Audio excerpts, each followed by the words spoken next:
Subscribe करें सूफी studio Sialkot को और दबाएं इस घंटी के ऑप्शन को आने वाली तमाम वीडियोस सबसे पहले देखने के लिए।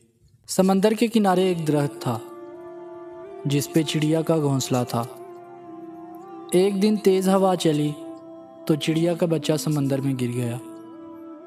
चिड़िया बच्चे को निकालने लगती तो उसके पर गीले हो जाते और वो लड़खड़ा जाती।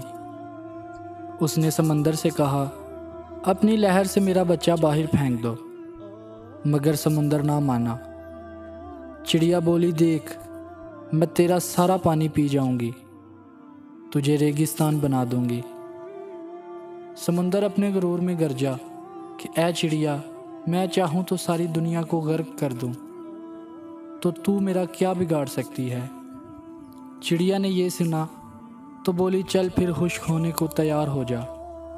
उसी के साथ उसने एक घूंट भरा और उड़ के दरख्त पर बैठी। फिर आई, घूंट भरा, फिर दरख्त पर बैठी। यही अमल उसने 8 से 7 बार किया तो समंदर घबरा कर बोला, पागल हो गई है क्या, क्यों मुझे ख़त्म करने लगी है। मगर चिड़िया अपनी धुन में ये अमल दोहराती रही।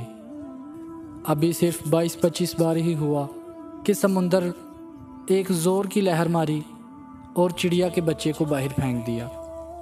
दरख्त जो काफ़ी देर से ये सब कुछ देख रहा था, समुंदर से बोला, ऐ ताकत के बादशाह, तू जो सारी दुनिया को पल भर में गर्क कर सकता है, इस कमज़ोर सी चिड़िया से कैसे डर गया। समुंदर बोला, तू क्या समझा कि मैं जो एक पल में तुझे उखाड़ सकता हूँ, एक पल में दुनिया तबाह कर सकता हूँ, इस चिड़िया से डरूंगा? नहीं, मैं तो उस एक माँ से डरा हूँ, माँ के जज्बे से डरा हूँ। एक माँ के सामने तो अर्श हिल जाता है, तो मेरी क्या मजाल। जिस तरह वो मुझे पी रही थी, मुझे लगा कि वो मुझे रेगिस्तान बना देगी।